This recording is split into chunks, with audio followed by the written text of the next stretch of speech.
Quand on oriente, sans écouter, on dirige.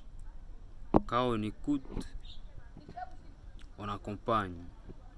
Quand on écoute, on oriente.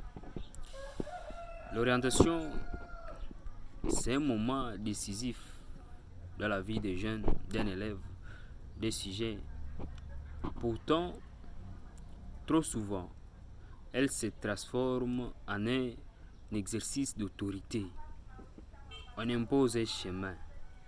On dicte une trajectoire comme si l'avenir pouvait être décidé de l'extérieur, comme on est en train de le faire ici chez nous. C'est cela, diriger sans écouter.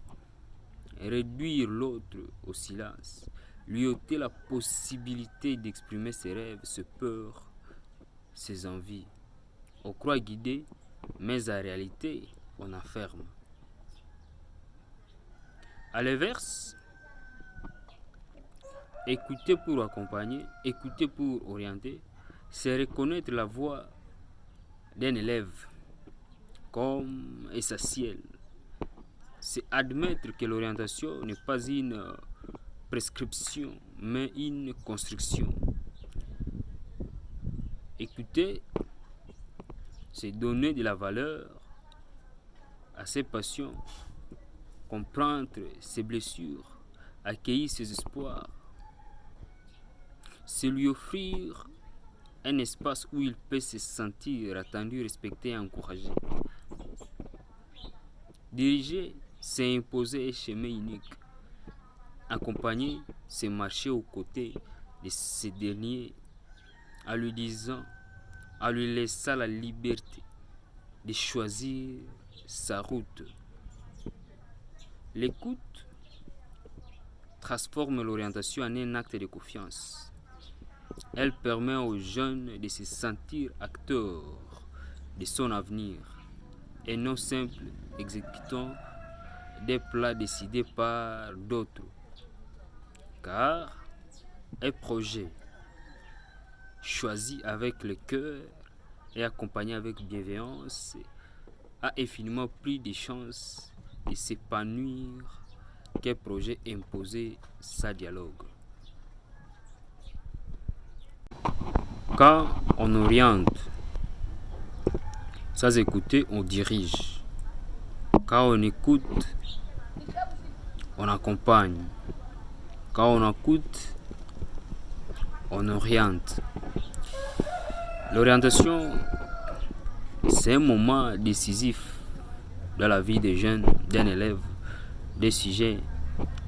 Pourtant, trop souvent, elle se transforme en un exercice d'autorité. On impose un chemin. On dicte une trajectoire comme si l'avenir pouvait être décidé de l'extérieur, comme on est en train de le faire ici chez nous. C'est cela, diriger sans écouter. Réduire l'autre au silence. Lui ôter la possibilité d'exprimer ses rêves, ses peurs, ses envies. On croit guider, mais en réalité, on enferme. À l'inverse,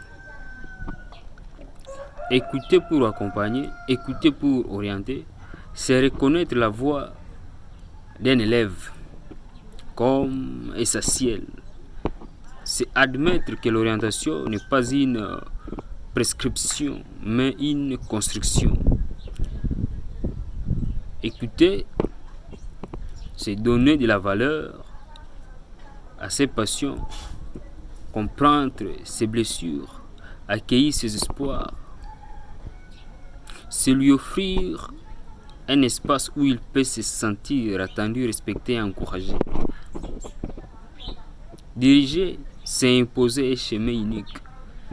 Accompagner, c'est marcher aux côtés de ces derniers en lui disant, en lui laissant la liberté de choisir sa route. L'écoute transforme l'orientation en un acte de confiance.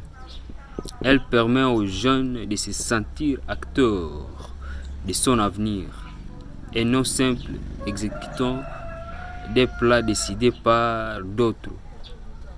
car un projet choisi avec le cœur et accompagné avec bienveillance a infiniment plus de chances de s'épanouir qu'un projet imposé sans dialogue.